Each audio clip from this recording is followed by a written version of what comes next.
এই ধারার মধ্যে গুরুবাদী ধারার এটাই হলো সার কথা, গুরুবাদী ধারার সার কথা, এটাই সার কথা। প্রত্যেক ভক্তই ফেরেশতার স্বভাব অর্জন করেছেন গুরুর কাছে সমর্পিত হইয়া। অর্জন করছে মানে কি, বেকায়দায় আছে, ধরা খাইয়ে গেছে।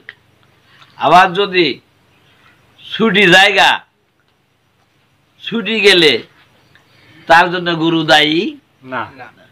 যিনি পানপাত্রগুলি রেখে দিয়েছেন, পানপাত্র কয়টা পানপাত্র? 7টা। এই পানপাত্রের উপরে যিনি একটার উপরে জয়লাভ করেছেন, আরেকজনকে তিনি সেটা জানান দিবেন। গুরু ইচ্ছা সূরা আদিয়া 9 নম্বর দেখবেন, 7, 8, 9।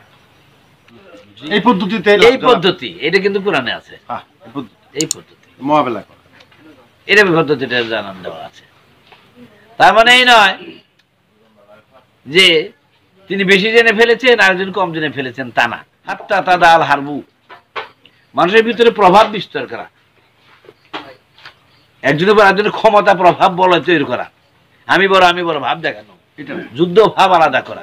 বাবা একদিন আমাকে আমাদের বাসায় বললেন, এই ডাক দিয়ে নিয়ে অনেকক্ষণ, মাস্টার সাহেব, মেয়ে মানুষের বাচ্চা পেটে আসলে পরে একে হামেল কয়, গর্ভবতী হামেল। ওই মেয়েরা যতদিন পর্যন্ত ওই বাচ্চা প্রসব করতে না পারছে ততদিন তার মুক্তি নাই, স্বস্তি নাই, শান্তি নাই, দুশ্চিন্তার শেষ নাই। আর আমাদের মস্তিষ্কের মধ্যে হামেল হয় দুনিয়া। আমাদের মস্তিষ্ক কি হামেল হয়? দুনিয়া। দুনিয়া মানে ওই যে লোভ লালসা আশা আকাঙ্ক্ষা কামনা বাসনা, একজনের উপর আরেকজনের প্রভাব বিস্তার করার বাসনা, এটা মস্তিষ্কে হামেল হয়। মুহাম্মদ সাল্লাল্লাহু আলাইহি ওয়াসাল্লাম এসেছিলেন, মহামানবগণ আসেন এইগুলি মস্তিষ্ক থেকে, মানব মস্তিষ্ক থেকে প্রসব করাইয়া যুদ্ধমুক্ত শান্তিময় একটা বিশ্ব প্রতিষ্ঠিত করার জন্য। এখানে কারোর প্রতি কেউ বরত্ব হওয়ার জন্য আসে না। যে যত ম্রিয়মান ছোট, যে যত মাটি সেই তত খাট। আমরা এই সুন্দর স্বভাবগুলি আমরা অর্জন করে নিই, এই জন্যই যেন মুক্তি পেয়ে যাই, আরেকজনকে ওই ধারা অনুযায়ী মুক্তকরণের পদ্ধতি শিখিয়ে দিয়ে গুরুময়। দেখলাম যে রহমান গুরুর যে কাজ, ওই রহমান গুরু, উনি রহমান গুরুর অধীনে ছিলেন, ওই শিক্ষা খাইয়া তিনি কি গুরু হয়েছেন দেখছেন কাহিনী। গুরুর ইচ্ছা কি, তার ভক্তকে কি বানাবেন? গুরু বানাবেন, মুক্ত করবেন। এই ইচ্ছার মধ্যে যদি কেউ অকৃতজ্ঞ হয়, হতে চায় না, কোরআনে তাকে বলা হয়েছে গুরুর জন্য অকৃতজ্ঞ, গুরুর প্রতি না, নিজে গুরু হইতে পারতেছে না, এই জন্য সে অকৃতজ্ঞ। অকৃতজ্ঞতার কারণ তিনি, যিনি হইতে পারলেন না। আর যদি উনি লেগে থাকেন, খুব স্বল্প সময়ের মধ্যেই গুরুগণ দয়া করলে হয়ে যাবে।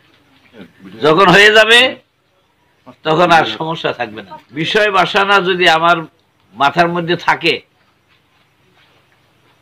আমি সাঁতার কাটতে পারবো না, ছাপবে।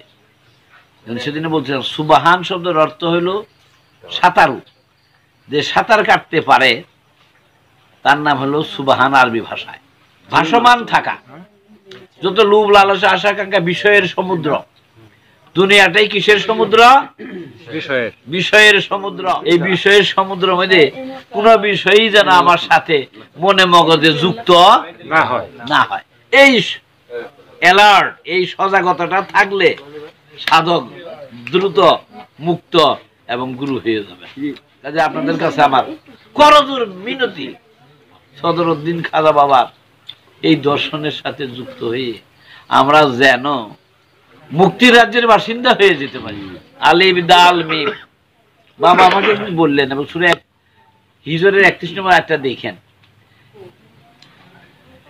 আলিফে আল্লাহ, উনি বইটা বের করে, তারই বই বের করে বললেন আলিফে আল্লাহ, আলিফ, দালে দিন, দিন মানে কি? ধর্ম। ওই যে ধর্ম মানে কি বুঝি? ওই যে লোভ লালসা আশা আকাঙ্ক্ষা কামনা বাসনা, সপ্তম ইন্দ্রিয়ে যা আসে। আর শেষে মিম, মিমে মুহাম্মদ, তাইলে এই আল্লাহ আর মুহাম্মদ এক হয়ে থাকবো, যে ব্যক্তি সাধকের ভিতরে নূর মুহাম্মদ অর্জিত হয়ে গেছে, ওই ব্যক্তি সাধকটা আলিফের মাধ্যম দিয়ে আল্লাহ হয়ে গেছেন, নাম সাকার আল্লাহ। ওয়াল্লাহ আশিকুল মাগরিবি ফাইন মাতা লুফাশামা হুজুল্লাহ। একে মোহমুক্ত করতে পারলে ওই সাধক পুরুষ হয়ে যায়, পরবর্তীতে তিনি মুহাম্মদের সত্তাবান হয়ে লামুকামের বাসিন্দা হয়ে যান গা। ওই লামুকামের মুহাম্মদ যিনি অর্জিত করছেন, উনি সেই নূর মুহাম্মদের কথা বলতে পারবেন, হাদি হইতে পারবেন, তার রঙে রং হয়েছে বলে তিনি সেই রং দেখাই দিতে পারেন। কোরআনে একজন মহামানবকে আরবি ভাষায়, কোরআনের ভাষায় বলা হয়েছে আল কিতাব। একজন মহামানবের কোরআন ভিত্তিক তার টাইটেল, যেমন আমরা বলি মহামানব, ইংরেজিতে বলে গ্রেট ম্যান, কোরআনে বলে আল কিতাব। একজন বিশিষ্ট মহামানবকে কি বলা হয়? এমনি কেতাব শব্দের অর্থ হইল পুস্তক। যেমন আমরা পড়ছি এই আলাদুল আজিজ, আলাদুল আসরি, এই পাইছেন আমরা তখন পড়ছি, এগুলি লেখা আছিল। মা হাজা হাজা কিতাবুন, ডেমনস্ট্রেটিভের যেটি মা হাজা, ওটা কি? হাজা কিতাবুন, এটা বই। কিতাব শব্দের সাধারণ অর্থ হইল পুস্তক, বই। আর হাকিকতে কিতাব শব্দের অর্থ হইল দেহ। আল কিতাব শব্দের অর্থ হইল বিশিষ্ট মানব দেহ। কি দেহ? বিশিষ্ট মানব দেহ, একজন মহামানব। এবং এই মহামানবের দর্শন, মহামানবের কে যারা অনুসরণ করেন, ওই ব্যক্তি মানুষগণ হলেন সেই মহামানবের অর্থাৎ ওই আল কিতাবের অধিবাসী। যে মহামানব আল কিতাব নামে পরিচিত, ওই মহামানবের কে যারা অনুসরণ করে, তার দর্শন, মুক্তির যে প্রেসক্রিপশন তিনি দিচ্ছেন মানব জাতির জন্য, তারা সেই প্রেসক্রিপশনকে বিশ্বাস করে লেগে থাকে, ওই ফরমা ধরে তারা মুক্তি পেতে চায় যারা, তারা হলেন ওই মহামানবের, ওই আল কিতাবের কি অধিবাসী। যে যদি অধিবাসী না থাকে, আল কিতাবের ওই মহামানবের কোনো মূল্য আছে? নাই। ওই মহামানবের যত বেশি পরিমাণে অধিবাসী থাকবেন, ওই মহামানবের ছত্র ছায়ায় তত অধিবাসী মুক্তি প্রাপ্তির অবস্থানে চলে যেতে পারেন। ওই অধিবাসীদেরকে মুক্তি না করে মহামানব কিন্তু ছাড়বেন না। উনি তো মুক্তই, উনার ফরমা জানা। এবং আমরা যারা তার এই মুক্তির প্রেসক্রিপশনটা গ্রহণ করব, উদ্দেশ্য তার কি? সকল গুরুদের উদ্দেশ্য একটাই, প্রত্যেক ভক্তকে, তার প্রত্যেক অধিবাসীকে তিনি গুরু বানিয়ে দিবেন।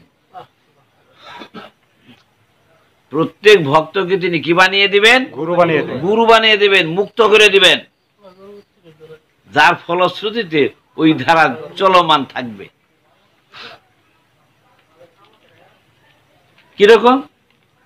রাসূলুল্লাহ সাল্লাল্লাহু আলাইহি ওয়াসাল্লাম তিনি ঠিক ওই রকম তার অবর্তমানে যেন তার ইন্তজাম করতে পারেন, তার স্থলাভিষিক্ত ব্যক্তিত্ব যদি থাকেন, তাকে তৈরি করে রেখে দিয়েছিলেন।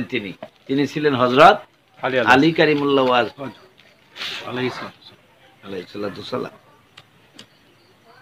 মুসা নবীর ছিল তার ভাই হারুন। এই যে এরকম যে যাদেরকে দিয়ে গিয়েছিলেন, প্রত্যেক মহামানবের এরকম ডিরেকশন আছে। বাবা একটা ইংরেজি সেন্টেন্স লিখেছেন,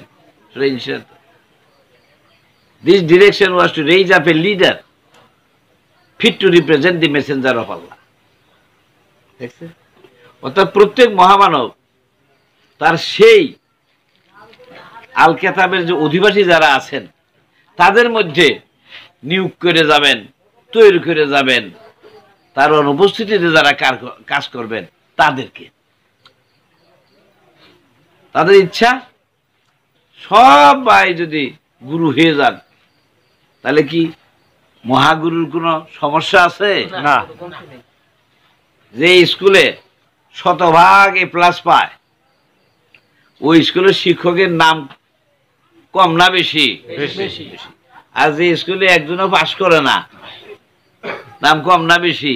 কম। কিছুই নেই। ঠিক সিস্টেম এরকম। সদরুদ্দিন খাজা বাবা মানব মুক্তির যে ব্যবস্থা দিয়ে গেছেন, সাথে সাথে তিনি এমন একটা সাজ তৈরি করে দিয়ে গেছেন গুরু ফর্ম করা। আপনারা বিশ্বাস করেন, আমরা সবাই যদি গুরু হয়ে যাই, তাতে ওই ফ্যাক্টরির কোনো কমতি হবো না। কি জন্য আমরা কিভাবে গুরু বাইরে কথাটা বলছি, কিভাবে গুরুটা হবে খুব লম্বা আলোচনার মধ্যে যেতে হবে। আল্লাহ বলছেন গুরু হইতে গেলে প্রথম একটা শর্ত লাগবে মুক্তি পাওয়ার স্বার্থে। কি একটা শর্ত? আল্লাহ যতগুলি গুণ আছে, এই গুণগুলির মধ্যে সবচাইতে প্রথম পর্যায়ের যে গুণটা আছে, এই গুণটার নাম হলো রহমান গুণ। এখন এই রহমান গুণ অর্জন করতে গেলে আমাকে কোন জায়গায় যেতে হবে? রহমান গুরু যদি একজন থাকেন, তা আমার সেই গুরুর কাছে যেতে হবে। এই রহমান গুরুর কাছে যেতে গেলে আমাকে একটা আসলেম করতে হবে। কারো কাছে? আত্মসমর্পণ করতে হবে। যেটা কোরআনে সব জায়গাতেই বাবা ব্যাখ্যা করছেন, সকল পুস্তকের প্রথমে তাউজ এবং তাসমিয়া। আমি সংক্ষিপ্ত করেও হইলেও এটি শেষ করে একটু ওই দিকে যাবো। বাইজিরে বলছেন তাউজ এবং তাসমিয়া। আউজ শব্দটা থেকে আমি বাবারে বলছিলাম, উনি আমাকে যখন ব্যাখ্যা করে এটা বলছেন, লেখছেন এইটুক ব্যাখ্যা বিরাট। আমার বাবা, এটা তো আমরা আরো বড় করে লেখা উচিত ছিল বাবা। এটা যখন লিখছিলাম 10 পৃষ্ঠা হয়েছিল এই তাউজ আর তাসমিয়া। মানুষ যদি না পড়ে বড় দেখে, তাই ছোট করেছি, কনসলিডেট করেছি। দেখেন কাহিনী। তা আউজ শব্দের অর্থ হলো আশ্রয় সন্ধান করা। আমি পথহারা, আমি কোথায় থাকবো, কি করব, আমার কোনো আশ্রয় নাই, আমি আশ্রয় সন্ধান করি। এই আশ্রয় সন্ধান করাটা হলো আউজ, আরবি শব্দ। তাহলে আউযু বিল্লাহ, আমি আশ্রয় সন্ধান করি আল্লাহ। আউজ যুগ আল্লাহ, কার আশ্রয় খুঁজি আমি? আল্লাহ। আল্লাহ। আমার উদ্দেশ্য ভালো না খারাপ?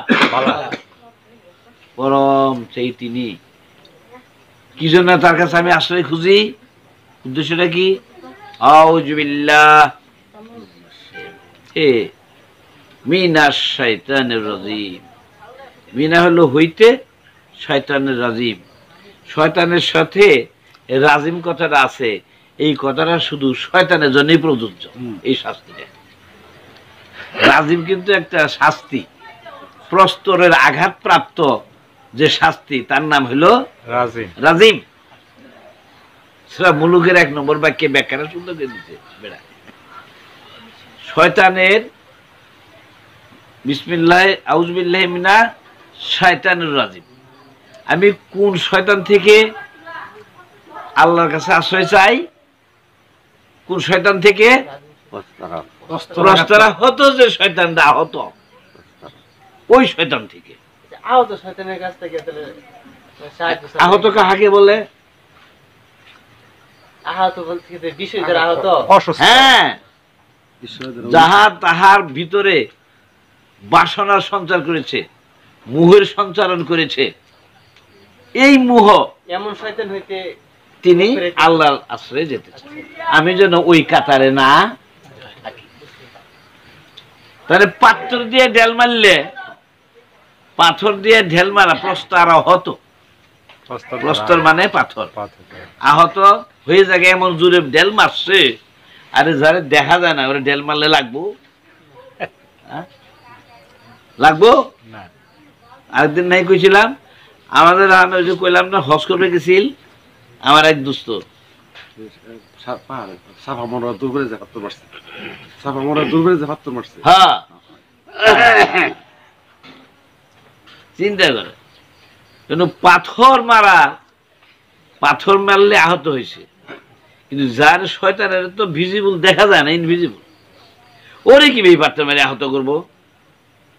রাজিম শব্দটা শুধু শয়তানের জন্যই প্রযোজ্য, অর্থাৎ যিনি তার আশা আকাঙ্ক্ষা চাওয়া পাওয়া বিষয় বাসনা না পাওয়ার যে তার ব্যথা, এটার নাম হলো রাজিম। কথা বুঝছেন? আমি যাহা চাহিলাম তাহা পাইলাম না, এই যে ব্যথা, এটার নাম হলো প্রস্তারের আঘাত। তা আমি আশ্রয় প্রার্থনা করি কার? আল্লাহ। আল্লাহ। কার থেকে রক্ষা পাওয়ার জন্য? কোন শয়তান? রাজিম শয়তান, প্রস্তারাহত শয়তান থেকে রক্ষা পাওয়ার জন্য আমি একজন মহাপুরুষ অর্থাৎ আল্লাহর প্রতিনিধি স্থানীয় ব্যক্তির কাছে আমি আশ্রয় সন্ধান করি। তাহলে আল্লাহর তো দেখা যায় না আশ্রয় কেউ নেব, দেখা যায় না। এখন তাহলে আল্লাহর গুণে গুণান্বিত, আল্লাহর গুণে গুণান্বিত যে ব্যক্তি মানুষ আছে, তাকাল্লা কবি আখলাকিল্লা হয়ে আছে, যে ব্যক্তি মানুষটা প্রস্তারহত শয়তান থেকে তার মন সম্পূর্ণ মুক্ত, এমন একজন ব্যক্তি সত্তার কাছে আমি আশ্রয় নিব। ঠিক আছে, আমি আশ্রয় নিয়েছি, যেমন আমরা সদরুদ্দিন খাজা বাবার কাছে আশ্রয় নিয়েছি। এরকমই ব্যক্তি সত্তার কাছে আশ্রয় নেওয়ার ফলশ্রুতিতে তিনি কি করবেন? আমাকে শর্ত দিবেন, আশ্রয় দেওয়াতে কি দিবেন? শর্ত দিবেন। তার মানে আদমের সিজদে করার ফলশ্রুতিতে ফেরেশতারা স্বভাব তারা অর্জন করছে, আজাজিল সিজদে না করার কারণে ইবলিশে পরিণত হয়ে গেল। কালকে ওই আলাপটা করছি। এখন তাহলে গুরুতে যারা আশ্রয় নিয়েছে, মনোযোগ দিয়ে শুনেন, গুরুতে যারা আশ্রয় নিয়েছে, যারা আদম সত্তা প্রাপ্তিত্বপূর্ণ ব্যক্তি সত্তার চরণে সিজদা দিয়েছে, কি হওয়ার জন্য? আদম হওয়ার জন্য। হৃদয় হৃদয় এই জাহান্নাম ত্যাগ করি জান্নাতে যাবো গা, এই ইচ্ছায় দেয় নাই। জান্নাত এবং জাহান্নাম আমাদের এই দর্শনের মধ্যে কোনো প্রয়োজন নাই, স্টেজগুলো অতিক্রম করার স্টেজ। তাহলে কি জন্য আদমকে সেজদা করলো? আল্লাহর হুকুমে, উজ্জুদু আদমের মতো হওয়ার জন্য। অর্থাৎ আদম একজন গুরু, আল্লাহ বলছেন আমি আদমের মধ্যে ঢুকছি, আদম গুরু, তোমরা আদমকে কি করো? তাজিম করো। কি হওয়ার জন্য? তোমরাও যেন আদম হয়ে যেতে পারো। তাহলে সারা জীবন খালি শিষ্যই থাকবো, এটা হতে পারে না। প্রত্যেকবারই পরীক্ষা দিব আর ফেল করব, ওদের ছাত্র কি স্যারের কাছে স্কুলে রাখার মতো না। প্রত্যেকটা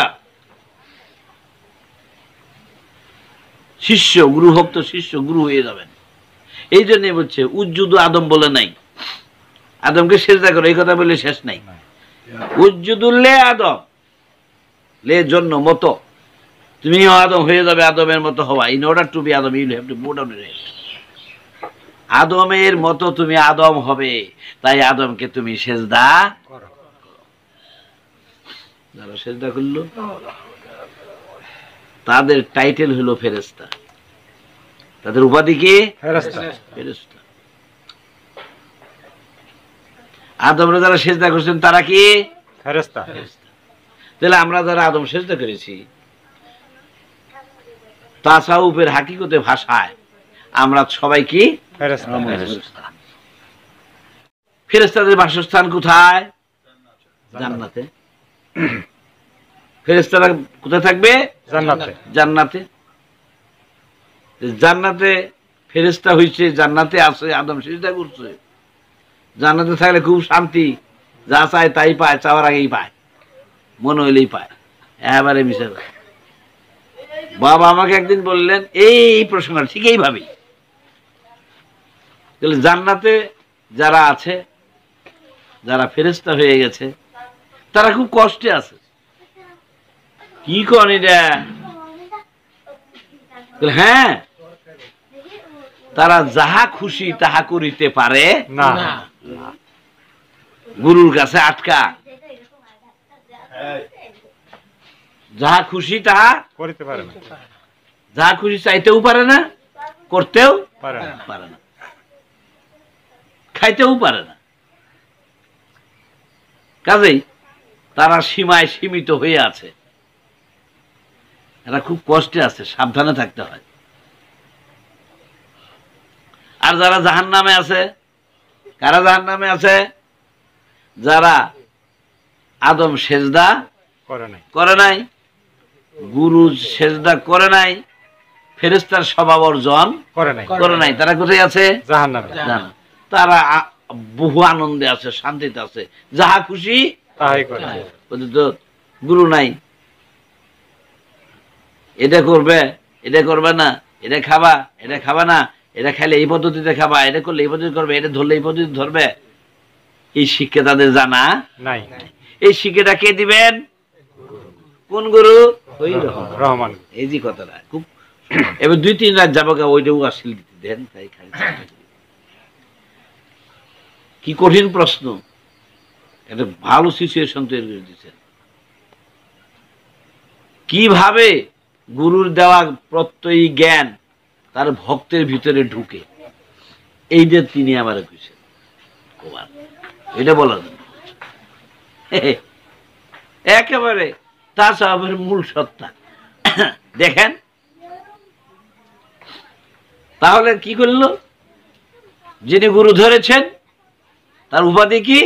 ফেরেশতা। ফেরেশতা। তিনি আছেন কোথায়? জান্নাতে। তিনি আরামে আছেন না বেআরামে আছেন? বেআরামে।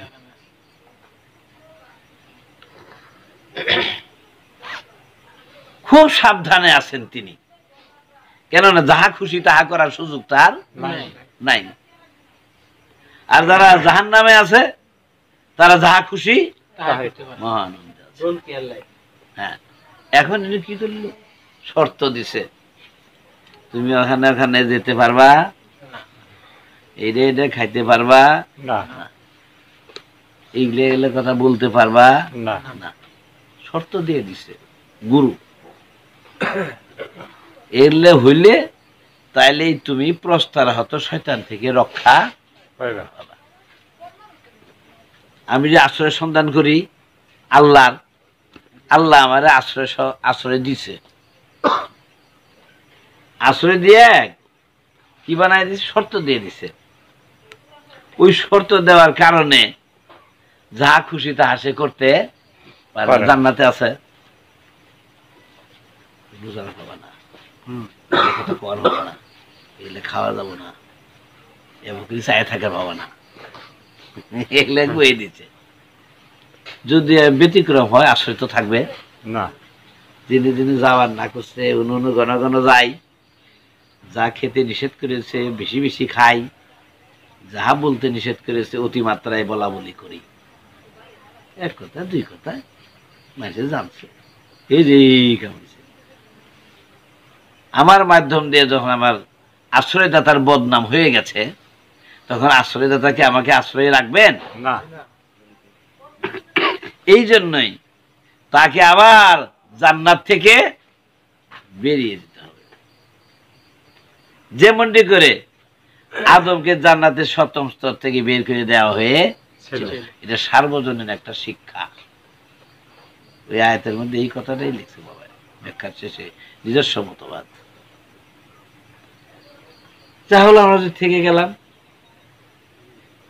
আমার তাউজ হয়ে গেল, আশ্রয় স্বীকৃত হয়ে গেল, শর্ত যা দিছে সব মানছি। এরপরের ধাপটা কি? এরপরের ধাপের আলাপটাই মুস্তফা ভাই যেটা তুলছে ওইটা কি ভাই আমি সংক্ষেপে আসলাম। তাউজের পরে আসলো তাসমিয়া, আউযু বিল্লাহি মিনাশ শাইতানির রাজিম। আমরা যারা মুসলমান এইভাবে পড়ি, এর নাম হলো তাউজ, যে আশ্রয় সন্ধান করি।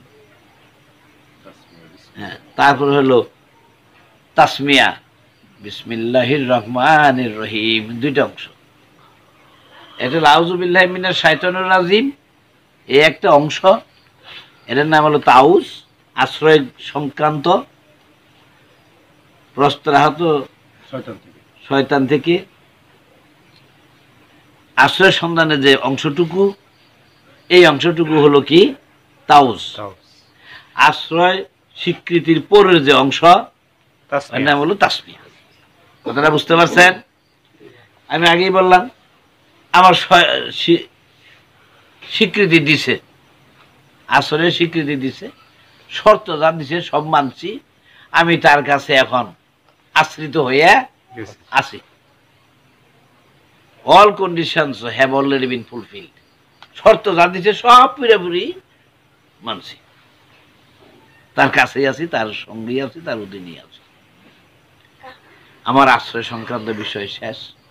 আমি বারবার ক্লাস 3-তে ফার্স্ট হই, প্রত্যেক বছরই আমাকে 3-তেই থুবো, বারবার 4-এ ফার্স্ট হই, 4-5 বছর ফার্স্ট হই, 4-এই থাকবো।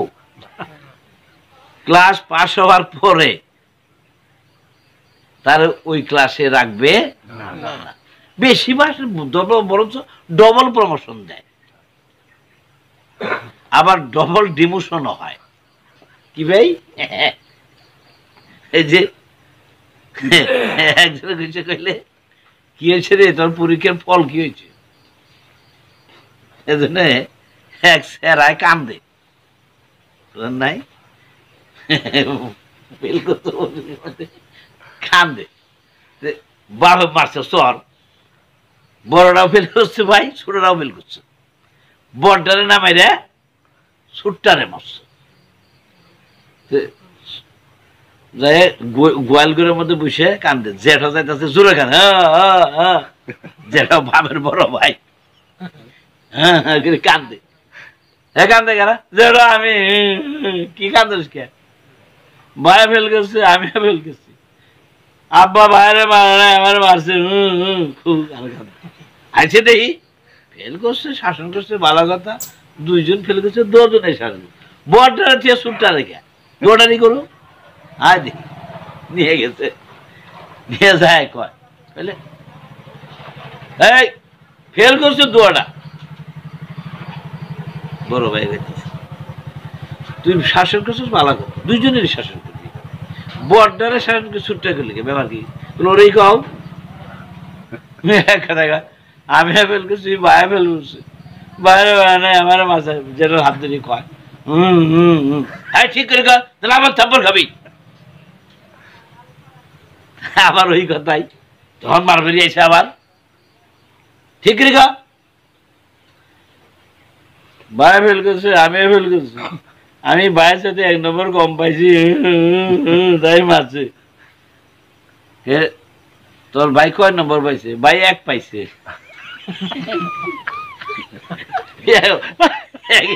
1 নম্বর কম পাইছে, 0 পাইছে, 1 পাইলি না,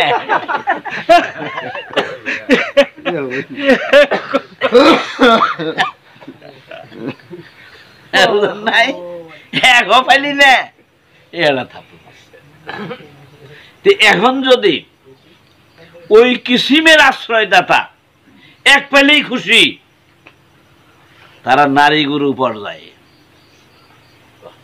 কথা বুঝতে পারছেন?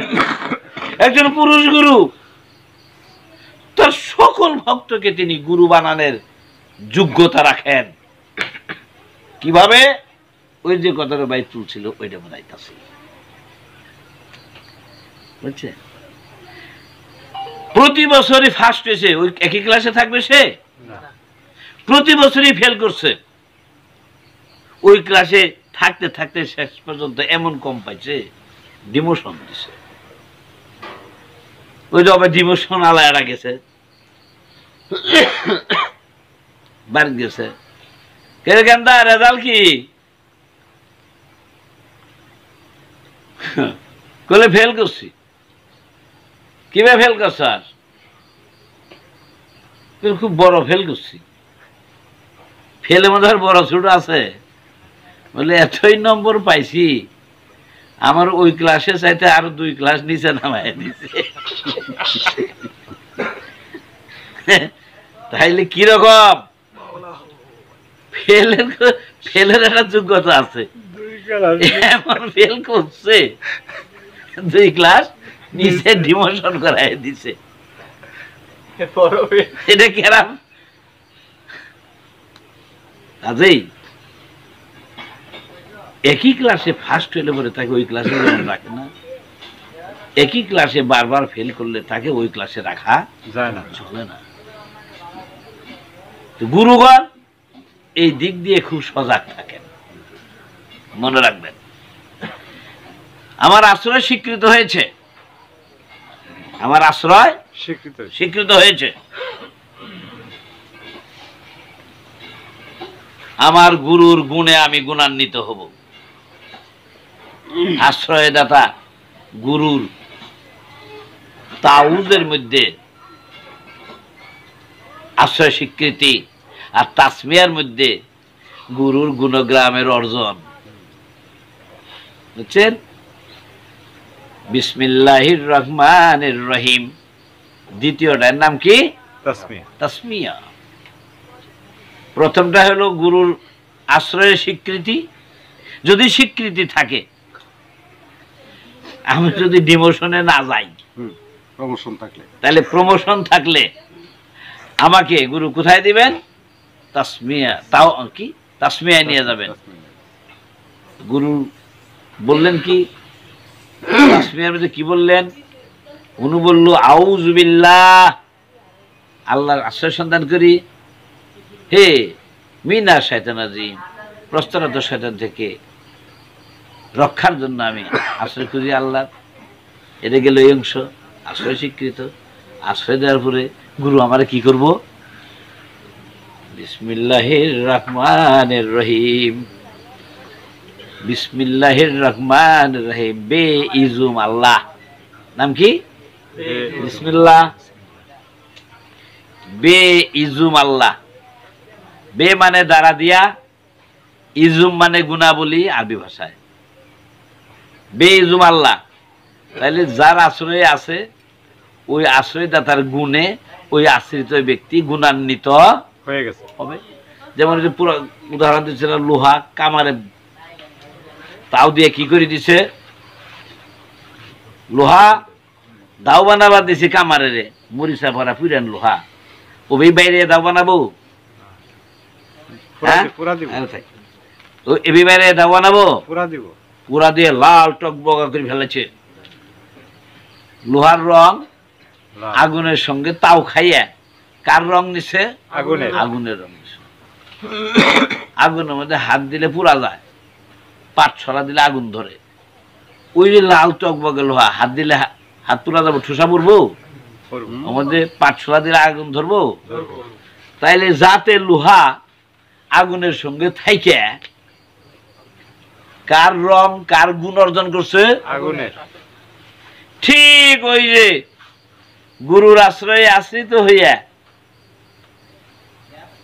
ওই শিষ্য, ওই সাধক শিষ্যকে গুরু গুরুর গুণে গুণান্বিত,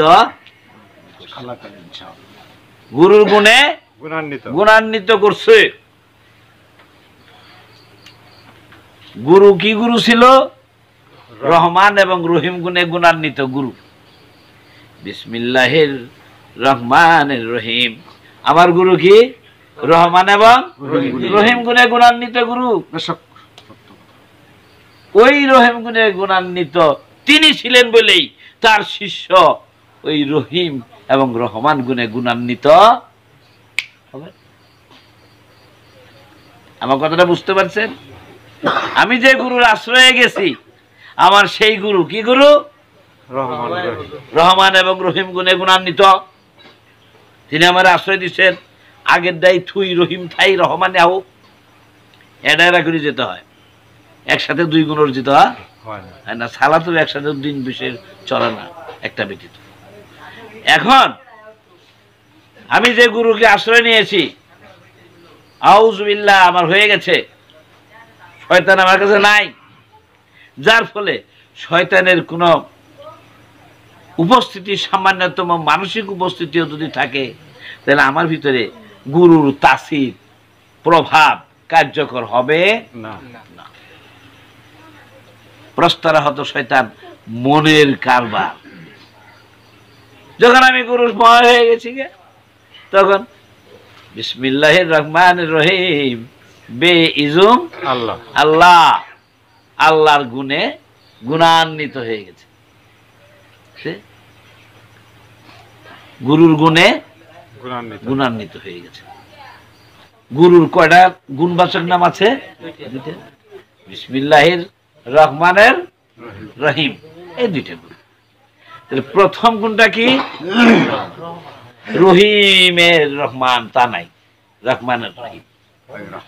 আগে রহমান, রহমান মানেও দয়া, রহিম মানেও দয়া। দয়া।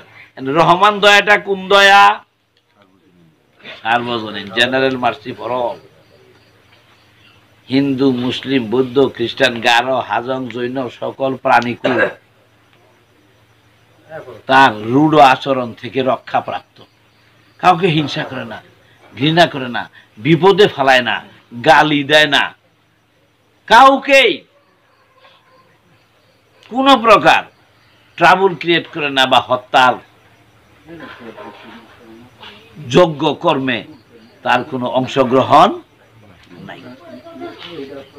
সব শান্তিময় তার কাছে, সকল প্রাণী তার কাছে কি? শান্তিময়, প্রেমময়। এই গুণটার নাম আরবি ভাষায় কি গুণ? রহমান। ইংরেজিতে বলে জেনারেল মার্সি ফর অল, বাংলায় বলে সার্বজনীন দয়া। বাংলায় কি? সার্বজনীন, সকলের জন্য দয়া, কারে হিংসা করে না। এরা হিন্দু মানুষ বললে কি কয়? ফিনারে যান না খালাদিনা ফিহা, কি করবার দে? তাহলে তো আমি একজন মানুষের অকল্যাণ কামনা করলাম, আল্লাহ তারে জাহান্নামে দেখ। আরে দিই দিই, আমি সুপারিশ করে খেলে আল্লাহ ওটা বাদ কথা কম জানে? আল্লাহ তাহলে কম জানে? কি মহামুসিবতের কথা। এই দয়াটা, রহমান দয়াটা কি দয়া? সার্বজনীন দয়া, সকলের জন্য সমানে সমানে দয়া। হিন্দু নাই, বৌদ্ধ নাই, মুসলিম নাই, খ্রিস্টান নাই, জৈন নাই, গারো নাই, মুচি নাই, কিচ্ছু না, সব একমাত্র দয়া। All are equal in the eye of him. ওই ব্যক্তির চোখে সব সমান সমান দয়া। এই দয়াটার নাম কি দয়া? রহমান দয়া। যে ব্যক্তি মানুষের ভিতরে এই রহমান দয়া প্রতিষ্ঠিত হয়ে গেছে, হঠাৎ করে 2 দিন 4 দিন পরে কারোর প্রতি রাগ হয়ে থাকা, হঠাৎ করে অভিশাপ দিয়ে ফেলাইছে, হয়ে যায় একদিনে বেকায়দা ফেলাই দিছে, তাইলে ওর ভিতরে রহমান প্রতিষ্ঠিত হয় নাই। এটা প্রতিষ্ঠিত যখন হয়ে গেছে আর তার চরিত্রের মধ্যে আয় বসে, ওটা হয় না। তখন কি করে? ওই ব্যক্তি মানুষটা প্রতিষ্ঠিত রহমান নামে পরিচিত। কোরআনের ভাষায় দয়াটা যদি কারোর কাছে প্রতিষ্ঠিত হয়ে যায় আর কোন সময় হেরফের হয় না, বেমেহের হয় না কোন প্রাণীর প্রতি নেই, মানুষ তো নয়, কোর প্রতি বেমেহের নাই, এটা মানসিক ভাবে তার ভিতরে প্রতিষ্ঠিত হয়ে গেলে তখন তিনি হয়ে গেলেন প্রতিষ্ঠিত রহমান। আরবিতে বলে আর রহমান। কি বলে? আর রহমান। এই আর রহমান যখন, এই রহমান গুণটা কার? আল্লাহ। আল্লাহ যে আল্লাহর অধীনে ওই ভক্ত ছিলেন, যে আল্লাহর অধীনে ওই যে তাউস ছিলেন, আশ্রিত ছিলেন, ওই আল্লাহর ভিতরে কি গুণ ছিল? রহমান রহমান। ওই আল্লাহ কারণে হিংসা করে না, ওই আল্লাহ কারণে বেকায়দায় ফালা না, ওই এলাকার অভিশাপ করে না, কারোর হত্যা করে না। কোন রকম এগুলোর মধ্যে ওই আল্লাহ করে নাই, যে আল্লাহর প্রতি ওই ভক্ত আশ্রয় গ্রহণ করিয়া ছিল। তাহলে রহমান গুরুর গুণটা যদি ওই আল্লাহর থাইকে থাকে, ওই গুণে গুণান্বিত হয়েছে তার আশ্রিত শিষ্য। কথা বুঝছেন? এখন এই শিষ্য যখন ওই রহমান গুণ অর্জন করছে, তাহলে গুরুর গুণে তিনি কি হয়েছেন? গুণান্বিত হয়েছেন। গুরুর গুণে গুণান্বিত হওয়ার ফলশ্রুতিতে তিনি গুরু হয়ে গেছেন। কি গুরু? রহমান। রহমান গুরু। যখন এই রহমান তার ভিতরে প্রতিষ্ঠিত হয়েছে, তাই বলতেছে সূরা ফাতিহা কেমন করে আছে? আলহামদুলিল্লাহি রাব্বিল আলামিন আর রহমানির রহিম। কোন তো প্রতিষ্ঠিত রহমান। সূরা রহমানের 1 থেকে 5। আর রহমান আল্লাহ ডাক দিয়ে কইতাছে, আল্লাহ মানে কারা? অ্যাবসলিউট নূরে মুহাম্মদ। যে ওই নূরে মুহাম্মদের যে গুণ যারা অর্জন করতে পেরেছেন, তারা মহামানব হয়ে গেছেন। ঈসা, মুসা, যিশু, কৃষ্ণ, রাম, মোহাম্মদ, ইব্রাহিম, সদরুদ্দিন বাবা, এই আপনার জালালউদ্দিন রুমি, খাজা মাইনুদ্দিন চিশতি, এই যে মহামানব যারা, তারা ওই নূর মুহাম্মদের, অ্যাবসলিউট নূর মুহাম্মদের সেই অবস্থানগুলি তারা ধারণ করে রাখতে সক্ষম হয়েছেন। যখন এটা হয়েছেন, তখন তিনি আর রহমানে পরিণত হয়ে গেছেন। ওই রহমানের আর কোনো ব্যতিক্রম ঘটে নাই।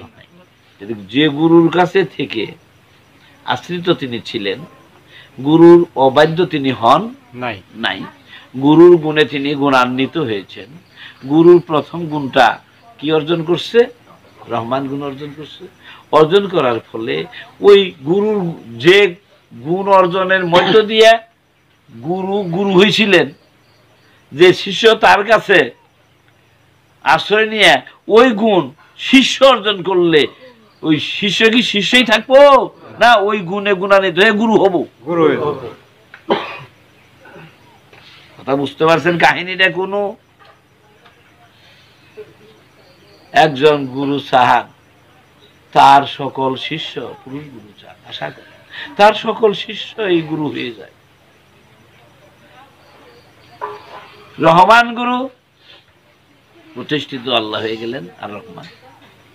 তখন তার উপরে হুকুম দেওয়া হলো, নূরে মুহাম্মদে হুকুম দিল, আর রহমান তুমি যে তোমার গুরুর আশ্রয় থেকে প্রতিষ্ঠিত রহমান অর্জন করেছ, নূরে মুহাম্মদ কে আছে আল্লাহ আল কুরআন, তুমি যেহেতু একটা রহমান গুণ অর্জন করেছ তোমার রবের,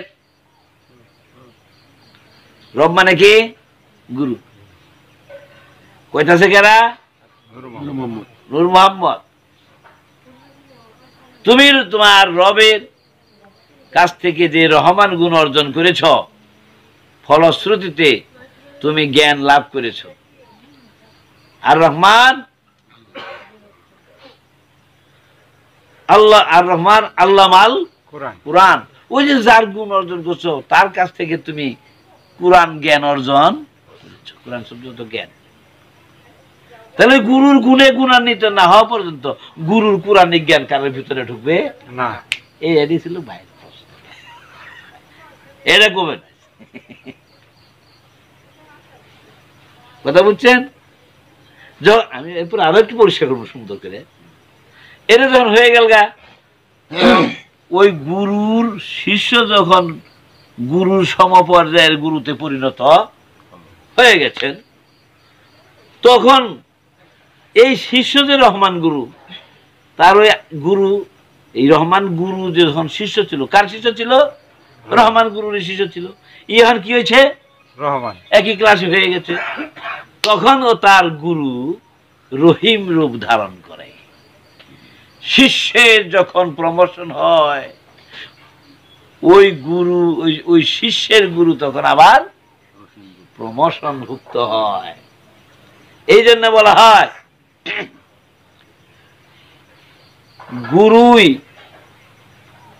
গুরুর তরির মাঝিকেরা ভক্ত নিয়ে যায়। যদি ভক্ত মনটি হয়ে যায়, গুরু পর্যায়ে উন্নীত হতে হতে হতে হতে হয়ে যায়, শেষ পর্যন্ত তার ভক্ত তরিতে তিনি, বুঝতে পারছেন? তাই এটা হলো রহমান। ওই রহমান গুরুর ডিউটিটা কি? তোর গুরু হলে এই কাজগুলো তারা করছে, তাই ওই ডিউটি যা গুরুর কাছে যা শিখছে ওটাই তো আবার আরেকখানা শিখার লাগবে। যখন শিক্ষক হয়েছে কি শিখে দিলে? আল খালাক আল ইনসান আল্লাহ মাহুল বায়ান। নূর মোহাম্মদ কইতাছে ওই যে গুরু হয়ে গেল গা ভক্ত। কি গুরু হয়েছে? রহমান গুরু হয়েছে। ওর উপর ডিউটি কি হয়েছে? ওর গুরু যাকে শিখে দিছে, তখন ওই ডিউটি তার উপরে পড়তেছে। আর রহমান আল্লাহ মাল কুরআন খালাকাল ইনসানে রূপান্তর করো। যারা তোমার কাছে আসে ভক্ত হয়, ওকে যে পশুর স্বভাব আছে, ও যে মিথ্যা বলার স্বভাব আছে, ওদের জন্মচক্রটা তুমি বুঝাই দাও, দিয়ে ওগুলো নাচ থেকে শুরু করে সরায় নিয়ে ইনসানে রূপান্তর করো। ইনসান মানে কি?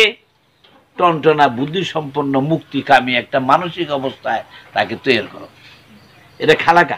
ইনসান হয়ে কেউ মায়ের পেট থেকে আসে না, আসে নাচ হয়ে। ইনসান হলো খালাকা করে। কোন গুরু খালাকা করে? রহমান গুরু। তাকে এলে দেখায় দেখায় দিয়ে খালাকা করে। ওই যখন রহমান হয়ে গেছে গা, রহমান গুরু, তখন ওই একই ডিউটি তাই করে স্থলাভিষিক্ত যায়। কথা বলেন নাই?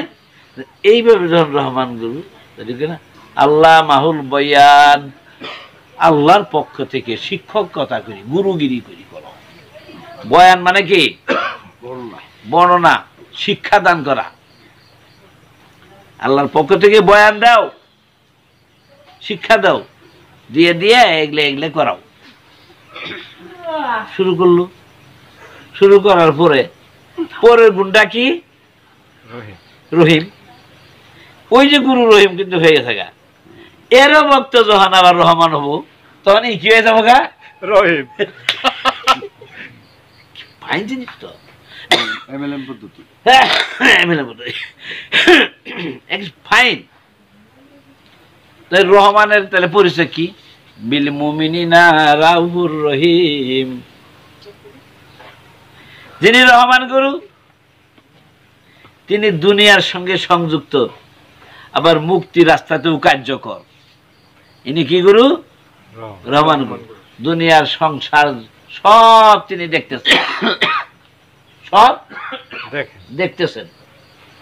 আবার নিজেকে রহমানত্ব অর্জনের চেষ্টা করে বা অর্জিত হওয়ার পরে তার ভক্তদেরকেও তিনি এই গুণগানগুলো শিক্ষা দিতেছেন।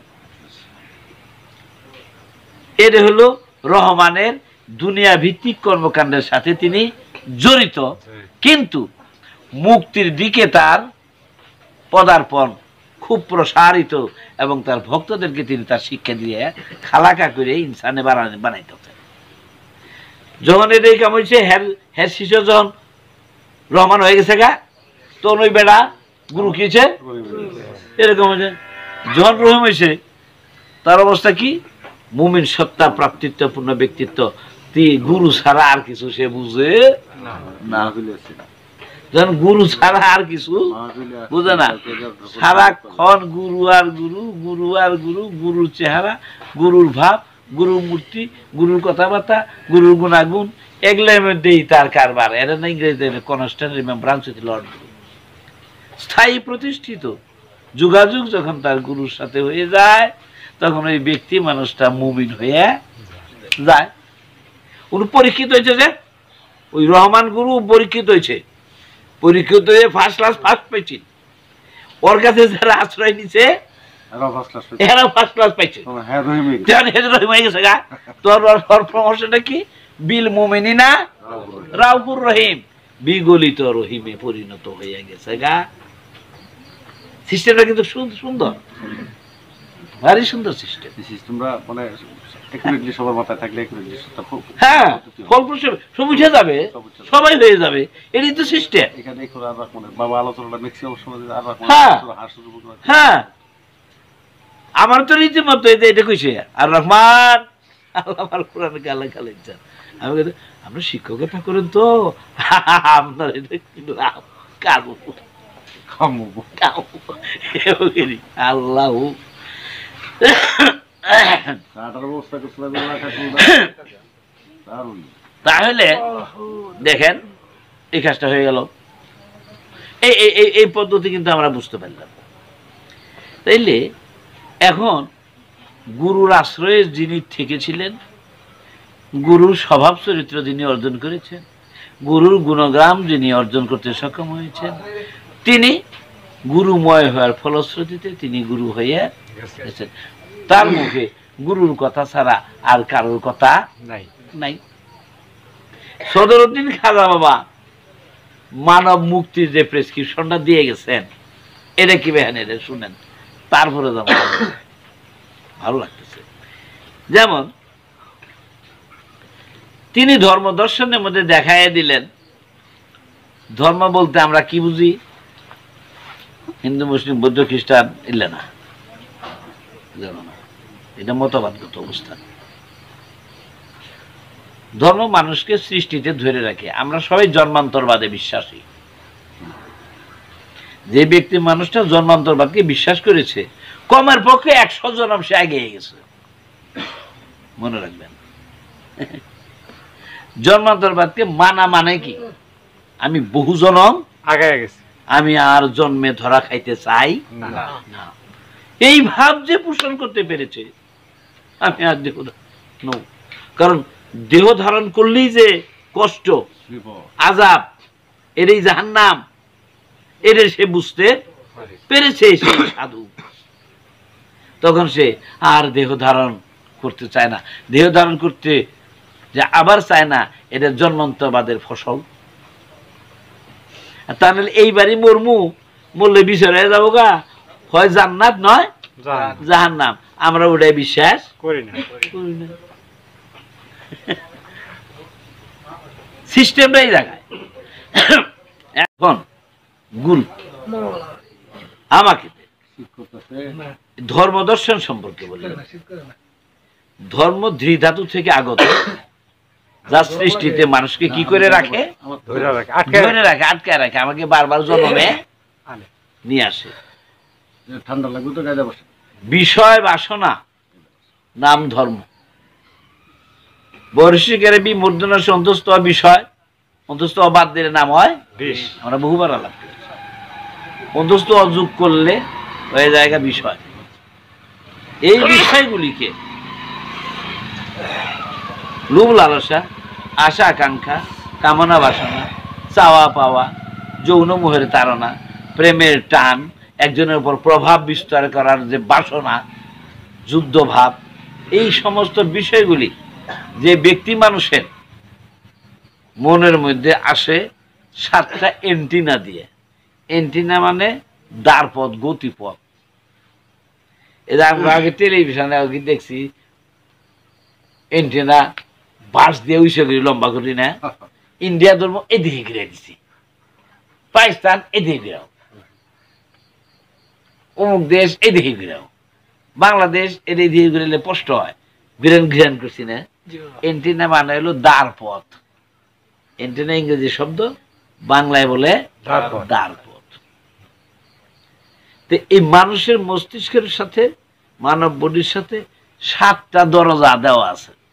ওয়ালাকা তাতাইনাকা সাবা মিনাল মাসানি ওয়া আল কুরআন আল আযীম, সূরা হিজরের 87 আয়াত। এটা দিয়ে কোরআনের সারা লাগে। চোখ দিয়ে দেখে, কান দিয়ে শুনে, এই যে এরকম যে বিষয় বাসনাগুলি আসে, এগুলো হইল রাস্তা মস্তিষ্কের মধ্যে বিষয় বাসনা নিয়ে আসার রাস্তায় এরা এগুলা যাহাই মস্তিষ্কের মধ্যে ঢুকে তাহার নাম হলো ধর্ম। এরা যে বাসনা নিয়ে আসে, আগ্রহ আকাঙ্ক্ষা নিয়ে আসে, আসক্তি নিয়ে আসে, যত আসক্তির দাপট বেশি, না পাইলে ওর প্রতি ব্যথাও বেশি। বেশি, ওটার নামে হইল শয়তানের রাজি। মনের কথা তাই না? এগুলো বিষয়গুলি আমাদেরকে বারবার জন্ম জন্মান্তরে ঘোরায়। এখন তাহলে ধর্ম বলতে কি বুঝলাম? লোভ লালসা, আশা আকাঙ্ক্ষা, কামনা বাসনা। মানুষ নামক প্রাণীর জন্য অন্য কোনো প্রাণীর কোনো ধর্ম নাই। মানুষ নামক প্রাণীর জন্য শুধু। এই জন্য মানুষ নামক প্রাণী সৃষ্টির সেরা। এই জন্যই আরো সৃষ্টির সেরা। তারা কি করেন?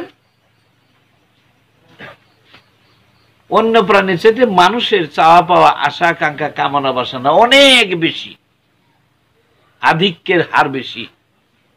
এই আধিক্যের থাকার কারণে মানুষ অন্য সকল জীবের সাথে জীব শ্রেষ্ঠ। এই বিষয় বাসনা ওদের মাথার মধ্যে বেশি আসে, তাই এরা অন্য সকল জীবের চাইতে শ্রেষ্ঠ। যত বিষয় আসবে তত বিষয় দেখবে, ধরবে, দেখে মোহটাকে সরায় দিয়ে মুক্ত হয়ে যাবে।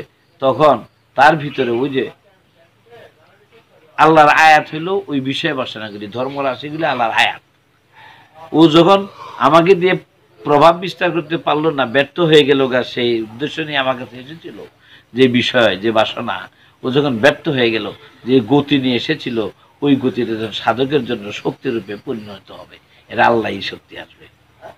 বিষয় বাসনা গুলো আসে দেখি মানুষ শ্রেষ্ঠ, না আর অন্য কোনো কারণ আছে? এই বিষয় বাসনার আধিক্যের কারণেই এদেরকে জীবশ্রেষ্ঠ বলা হচ্ছে। কয়েক জায়গায় আছে এটা। এখন এগুলোর মধ্যে যারা সাধনা করে এর মোহ থেকে মুক্তি পেতে পারে তারাই হইলেন শ্রেষ্ঠ মানুষ। তা নাহলে ওইগুলোর মধ্যে যদি আটকা খায় জায়গা,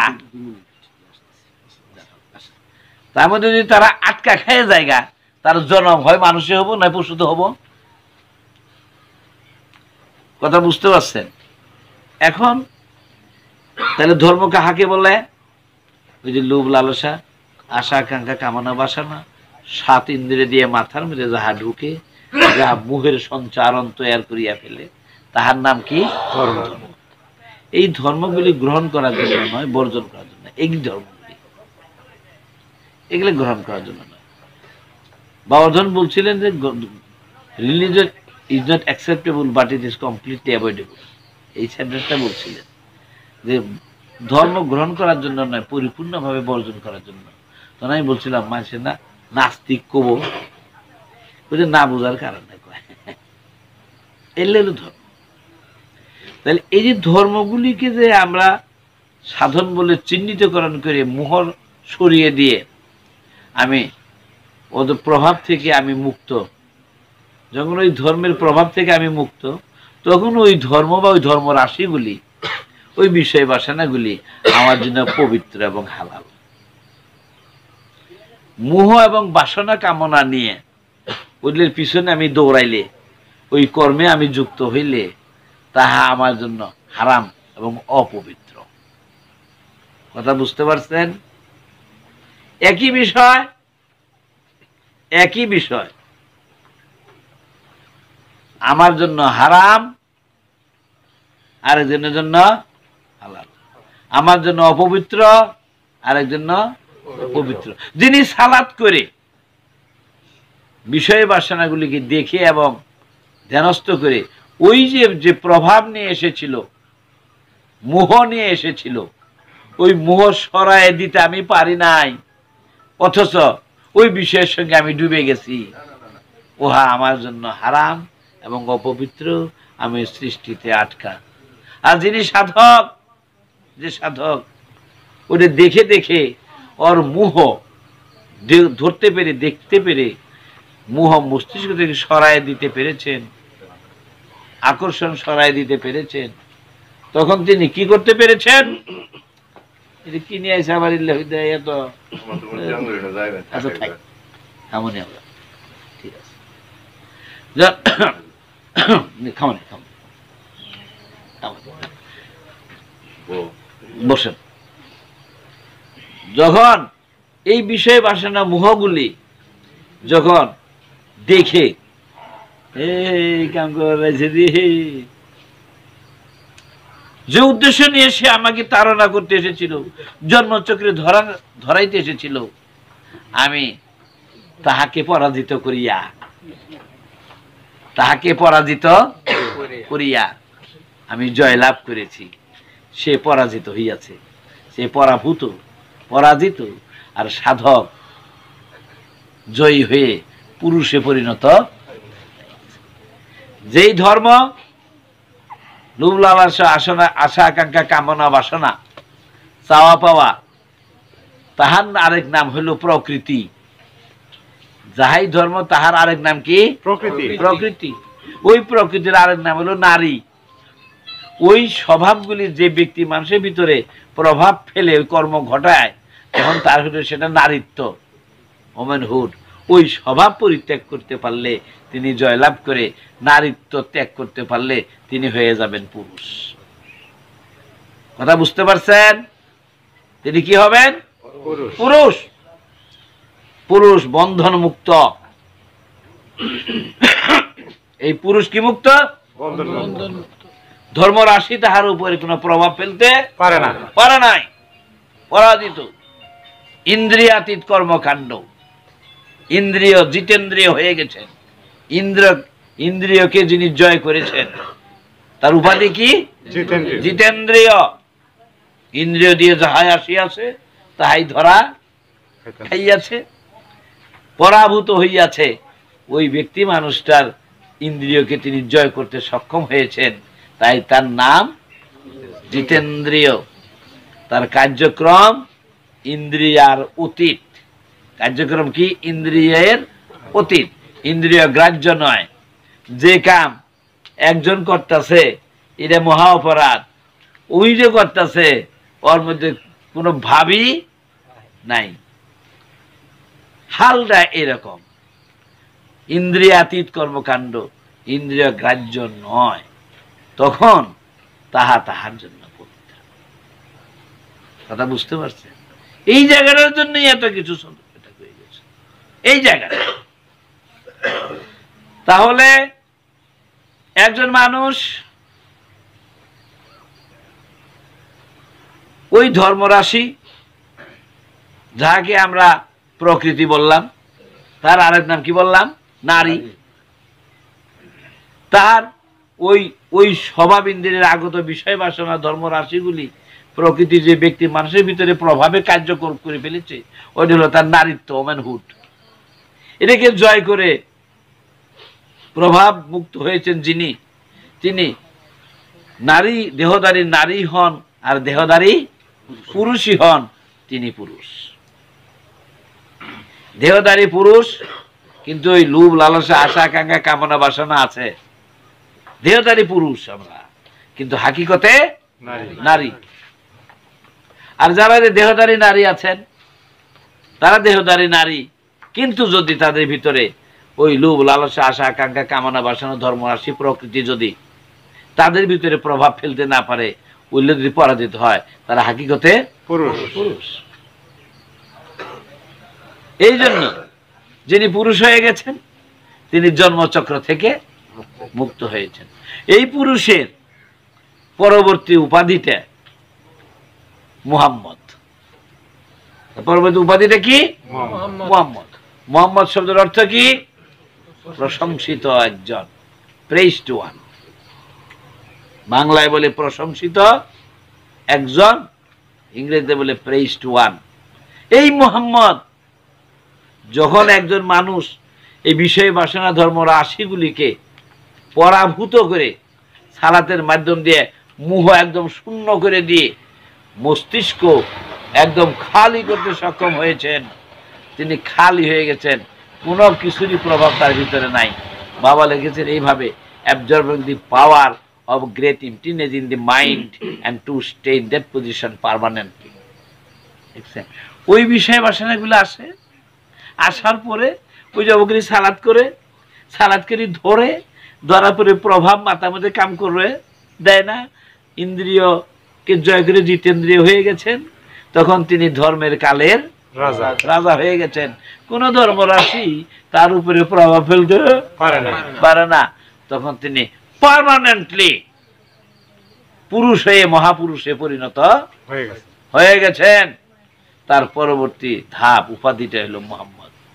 এই মুহাম্মদই কেবল পারে সেই মুহাম্মদের পরিচয় দিতে। ওই মুহাম্মদ তখন হাদি হয়ে বিরাজ করেন, ওই ব্যক্তি মানুষটাই। হাদি মানে কি? হেদায়েত দাতা। মুহাম্মদকে বুঝাইতে গেলে ওই মুহাম্মদের গুণে গুণান্বিত, ওই রঙে রঙিন, ওই বিষয় রাশিকে পরাভূত করে তিনি জয়লাভ না করতে পেরেছেন, তিনি মুহাম্মদ হওয়ার যোগ্যতা রাখেন না, তিনি মুহাম্মদের পরিচয় দিতে পারেন না। মুহাম্মদ সাল্লাল্লাহু আলাইহি ওয়াসাল্লামের আমাদের কোরআনের ভাষায় তার বাসস্থান কোথায়? মাকামে মাহমুদা। মাকামে মাহমুদা। তো মুহাম্মদ একটা অর্জিত নাম। মুহাম্মদ এটা কি? অর্জিত একটা অবস্থান, গেইনিং স্টেজ বলে ইংরেজিতে। এই গেইনিং স্টেজটা যিনি অর্জন করতে পেরেছেন, তিনি মকামে মাহমুদার বাসিন্দা হয়ে গেছেন। তিনি আর জন্মচক্রের মধ্যে ধরা খাবেন না। উনি ইচ্ছা করে এসে আবার যদি হেদায়েত দান করেন, আমাদের মধ্যে যারা মন্ত্রী মোহাম্মদ সত্যাধিপূর্ণ সত্যায় হবে, এই জনমের মরণের আগ পর্যন্ত তিনি হেদায়েত দাতা হইয়া মোহাম্মদের রঙে রঙিন হইয়া তিনি হাদি হয়ে বিরাজ করবেন। আবার তার ডিউটি ওরকম আরো অনেক বানায় যাবেন, তারা আবার এইভাবে এই রঙে রঙিন, এই ধাপে ধাপ, এইভাবে হেদায়েতের ধারাটা চলমান থেকেই যাবে। এটাই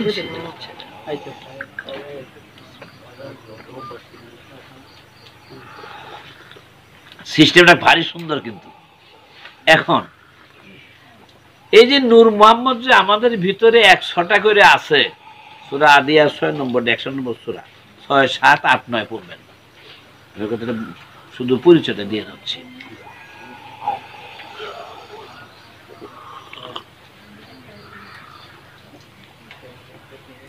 মানব মনের ভিতরে, মানুষের মন, ওই জন্য বলছিলাম আমাদের খানকায়, মানুষের মন নফস বা মাইন্ড দুইটা উপাদানে তৈরি। একটা উপাদান কি? নূরে মুহাম্মদী, অ্যাবসলিউটলি রাইট, ট্রুথ, ফাইন, কোন অকাম কুকাম চিন্তা ভাবনা, কোন রকম ধোঁকাবাজি, হ্যানবাজি, ধান্দাবাজি, কারবার টারবার নাই। এটা নূরে মুহাম্মদের গুণ। মনের মধ্যে, মানুষের মনের মধ্যে এটা দেওয়া আছে। আর এর আছে শয়তানের স্বভাব। ফাইজা কারাদাল কোরআন ফাস্তাজ বিল্লাহ মিনাশ শয়তানির রাজিম। শয়তান থেকে সরে এসে কোরআন পাঠ করো। অর্থাৎ শয়তান সরাবার জন্য আমি গুরু দোছিলাম। আমার গুরু কি? শয়তান মুক্ত। তাই গুরুর গুণাবলী আমার উপর প্রতিষ্ঠিত হওয়ার সুযোগ ছিল, আছে। প্রত্যেকেরই তাই হওয়া উচিত। এখন এই যে নূরে মুহাম্মদের 100টা রব রূপে, রব মানে কি? গুরু। রব রূপে প্রত্যেক ব্যক্তি মানুষের অন্তরে প্রচ্ছন্ন ভাবে সুপ্ত অবস্থায় লুকাইয়া আছে। আমরা তাকে দেখি না, জানি না, চিনি না, কিন্তু তিনি প্রচ্ছন্ন ভাবে প্রত্যেক মানুষের অন্তরে, মানুষ ছাড়া অন্য কোন প্রাণীর অন্তরে রব রূপে নূরে মুহাম্মদ নাই। মানুষেরই একমাত্র রব আছে, অন্য কোন প্রাণীর রব নাই। ওরা নূরে মুহাম্মদই আছে সৃজনশীলতার ধারা প্রবাহিত করার জন্য। যখন গরম হবো, পাল দেবো, বাচ্চা হবো। মানুষ নামক প্রাণীরও তাই আছে, এটা কমন টু অল এনিমেলস। আবার যে আরো দুইটা আছে, এটা হলো পূর্ণ নিরপেক্ষ আর একটা অনাসক্তি। এই দুইটা গুণের বদৌলতে এই মানুষ নামক প্রাণীর অন্তরের মধ্যে ঢুকায় দিছে রব রূপে নূরে মোহাম্মদ 100টা। এটা চিনি না, এরে জাগ্রত করবো কি ভাই? এই জাগ্রত না হইলে তো আমি তো আল্লাহরে বন্দি করে থুছি। আমি আমার আল্লাহরে আমার হৃদয়ের মধ্যে কি করে রেখেছি? বন্দি করে। কোরআনে সুন্দর ব্যাখ্যা, বন্দি করে রেখেছি। তাহলে যে আল্লাহরে বন্দি করে রাখছে এ কি ভালো মানুষ? না, কি দিয়ে বন্দি করে রাখছে? বিষয় বাসনা। ওই যে ধর্ম রাশি দিয়ে, প্রকৃতি দিয়ে, নারী দিয়ে, লোভ লালসা আশা আকাঙ্ক্ষা কামনা বাসনা আছে না? এই নারী মানে সেরি বুঝেন না, লোভ লালসা আশা আকাঙ্ক্ষা কামনা বাসনা আছে না? এগুলো দিয়া ঢাকি থিসি ওরে। এগুলোর একটা একটা করে সহায় দিলে আল্লাহ ইন্না বেকুল্লে সায়ু মুহিবিল কাফেরু, আর তাই রে আল্লাহ ইন্না বেকুল্লে সায়ু মুহিবিল কাফের। দেয় থিসি। এখন এই এলে সরায় দিতে পারলে তিনি আমার ভিতরে জেগে উঠবেন। আমি ব্যর্থ হয়ে যাচ্ছি। তাই নূরে মোহাম্মদের যে রব রূপে 100টা আমার অন্তরে আছে, তাকে জাগ্রত করার জন্য, আমার ভিতরে বিকশিত করার জন্য আমার যে গুরু আছেন তিনি হলেন সেই নূরে মোহাম্মদের প্রতীকী। তিনি আমার সেই নূরে মোহাম্মদের প্রতীক। তাকে আমি আমার মনে মগজে এমন ভাবে বসাবো। আমরা একটু আগে বলছিলাম, বললাম বড় বড় মাছ ধরবে যাইয়ে বসে ফেলেন আগে আমরা চার বাতি না চারা দেই। কি জন্য দেই? মাছ আইব, বেশি ফেলাম, মেরে দিব, তাই না? এই আমার রব হচ্ছেন আমার সেই, যিনি আমার গুরু। ইনাকে দিয়ে অন্তর মধ্যে বসাইয়া ওই উনাকে জাগাইয়া তুলমু। ইনাকে ধ্যানস্থ অবস্থানের মধ্যে এমন বসামু, উনি এসে যাবেন, একাকার হয়ে যাবেন, বিষয় বাসনা শূন্য মন। তখন একাকার যখন হয়ে যাবে, তখন এই ব্যক্তি মানুষটার ভিতরে গুরু প্রতিষ্ঠিত হয়ে যাবে। তখন তিনি গুরু।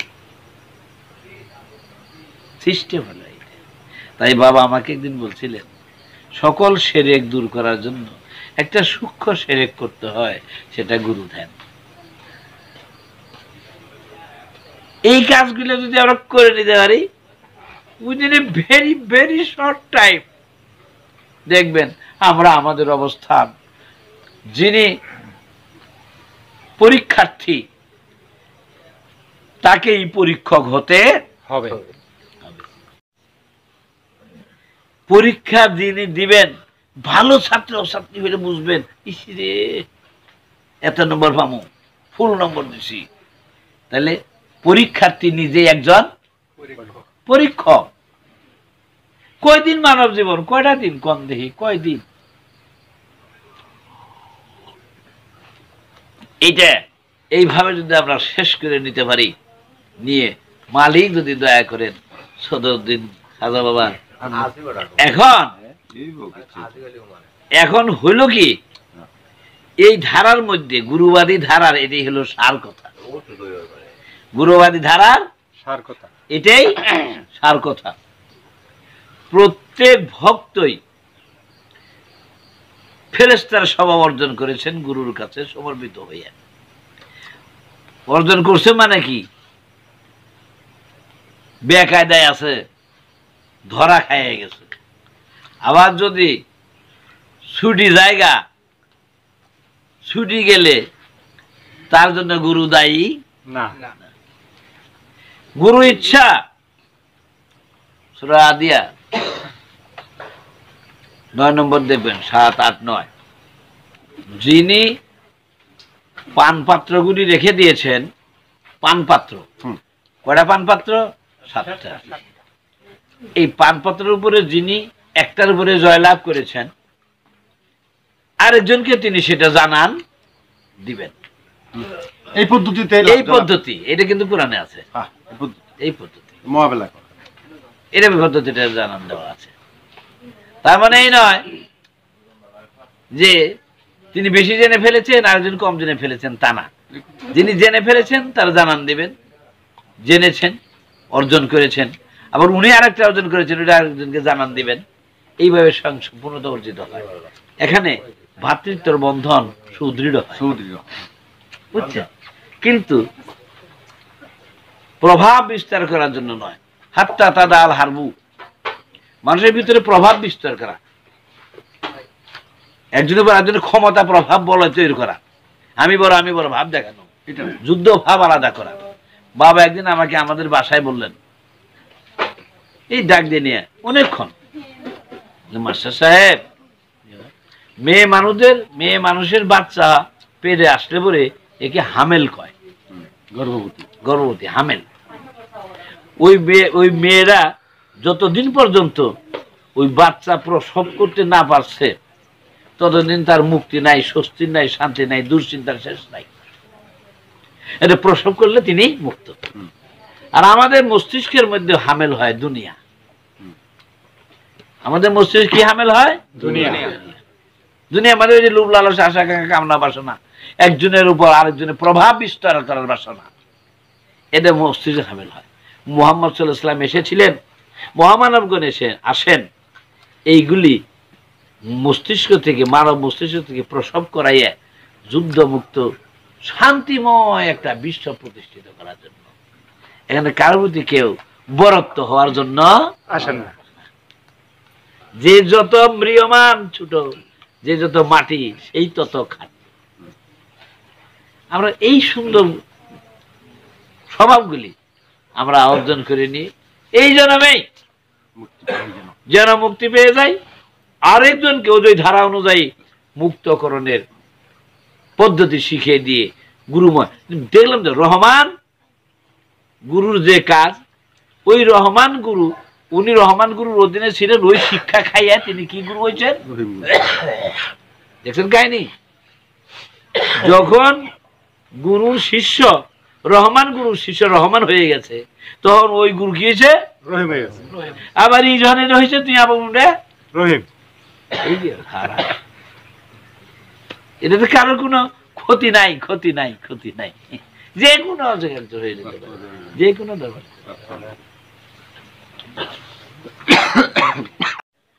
এখন যখনই গুরুর ইচ্ছা কি, তার ভক্তকে কি বানাবেন? গুরু বানাবেন, মুক্ত করবেন, এটা হলো তার ইচ্ছা। এই ইচ্ছার মধ্যে যদি কেউ অকৃতজ্ঞ হয়, হতে চায় না, কোরআনে তাকে বলা হয়েছে গুরুর জন্য অকৃতজ্ঞ, গুরুর প্রতি না, নিজে গুরু হইতে পারতেছে না, এই জন্য সে অকৃতজ্ঞ। অকৃতজ্ঞতার কারণ তিনি, যিনি হইতে পারলেন না। আর যদি উনি লেগে থাকেন, খুব স্বল্প সময়ের মধ্যেই গুরুগণ দয়া করলে হয়ে যাবে। যখন হয়ে যাবে তখন আর সমস্যা থাকবে না।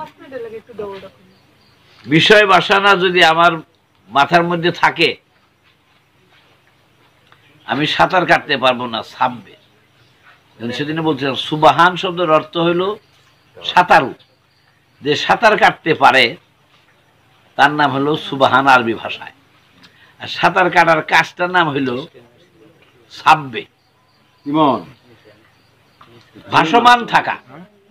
যত লোভ লালসা আশা আকাঙ্ক্ষা বিষয়ের সমুদ্র, দুনিয়াটাই কিসের সমুদ্র? বিষয়ের সমুদ্র। এই বিষয়ের সমুদ্র মধ্যে কোন বিষয়ই যেন আমার সাথে মনে মগজে যুক্ত না হয়। এই অ্যালার্ট, এই সজাগতাটা থাকলে সাধক দ্রুত মুক্ত এবং গুরু হয়ে যাবে।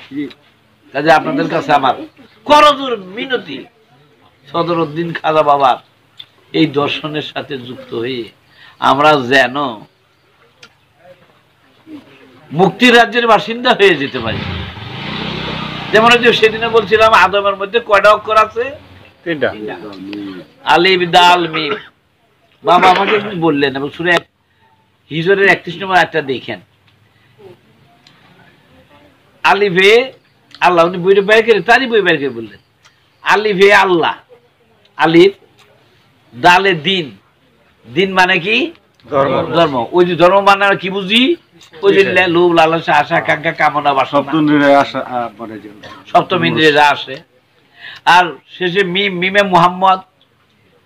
তাইলে এই আল্লাহ আর মুহাম্মদ এক হয়ে থাকবো, নূর মুহাম্মদ এবং আল্লাহ একাকার হয়ে যাবেন। যে ব্যক্তি সাধকের ভিতরে নূর মুহাম্মদ অর্জিত হয়ে গেছে, ওই ব্যক্তি সাধকটা আলিফের মাধ্যম দিয়ে আল্লাহ হয়ে গেছেন, নাম সাকার আল্লাহ। ওয়াল্লাহ আশিকুল মাগরিবি ফাইন মাতা লুফাশামা হুজুল্লাহ, আল্লাহ চেহারা আল্লাহ হয়ে গেছে। এই উদ্দেশ্য এইটা। কিন্তু মধ্যে আল্লাহ এবং মুহাম্মদের এক হবার দেয় না কেরা? মধ্যে কেরা? ধর্ম। এক কানি থাকলো না, গোড়ার ডিম ওটা সরাই হেলাম, থুইছে কোনো মধ্যে। এই ধর্ম রাশিগুলির উপরে সাধক সুনিয়ন্ত্রণ ব্যবস্থা পদ্ধতি করে নিয়ন্ত্রণ করে একে মোহমুক্ত করতে পারলে ওই সাধক পুরুষ হয়ে যায়। পরবর্তীতে তিনি মুহাম্মদের সত্তাবান হয়ে লামুকামের বাসিন্দা হয়ে যান গা। ওই লামুকামের মুহাম্মদ যিনি অর্জিত করছেন, উনি সেই নূর মুহাম্মদের কথা বলতে পারবেন, হাদি হইতে পারবেন। তার রঙে রং হয়েছে বলে তিনি সেই রং দেখাই দিতে পারেন। আমরা যেন সবাই এই হাল তৈরি করে, এই উপরে আমল করে, আমরাও যেন এই জন্মেই সৃষ্টির এই বন্ধন থেকে মুক্ত হয়ে পুরুষ হয়ে পৌরুষত্ব অর্জন করে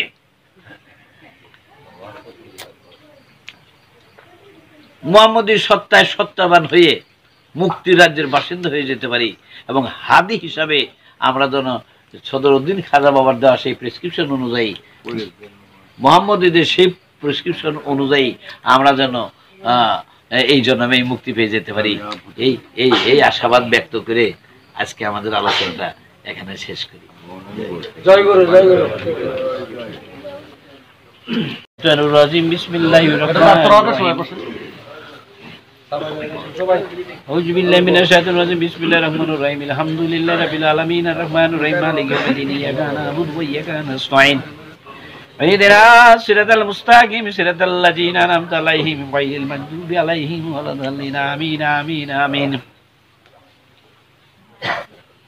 اللهم صل على سيدنا مولانا محمد صاحب التاجي والمرازي والبراق والعلامي دافي الوالي والوبي والكاتب والكاتب المرضي والعالمي اسمه مكتوب مرفوع مسموما كتب له القلم سيد العربي والعظمي اسمه مقدس معطر مطهر مقتنص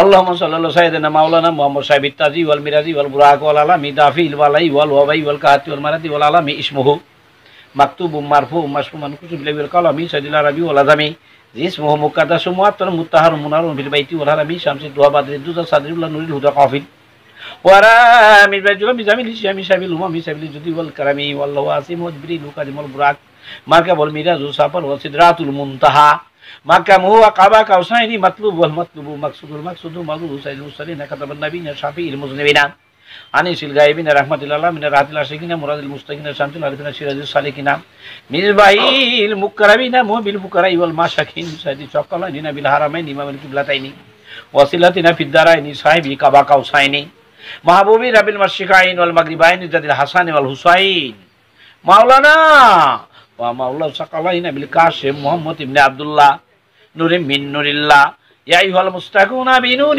جماله صلوا عليه وآله وسلموا تسليما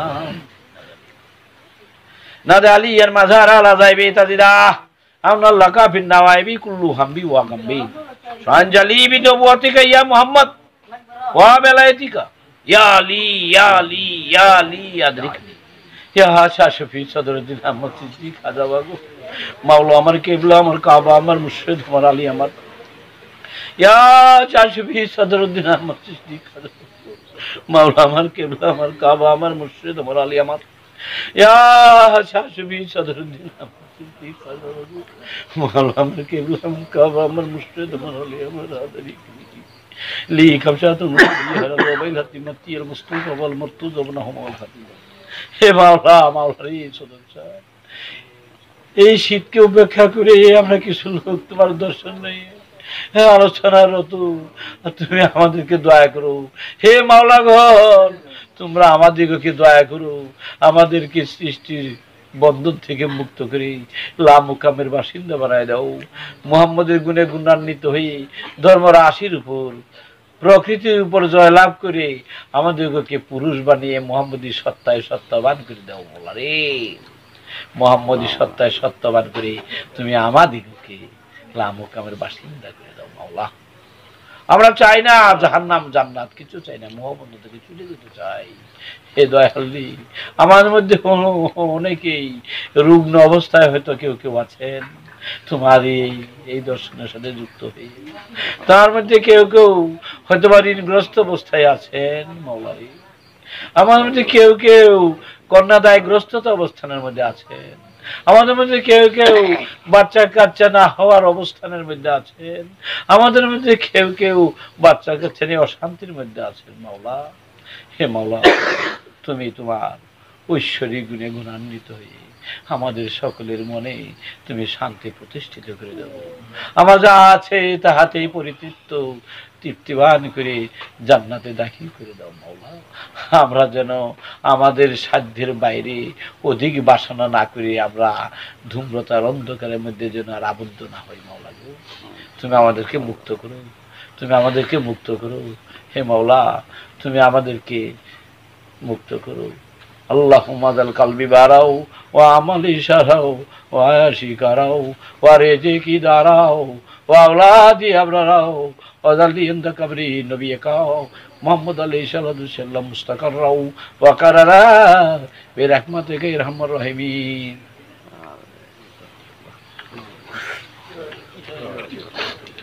মাওলা দয়া করুন আমাদের সকলকে।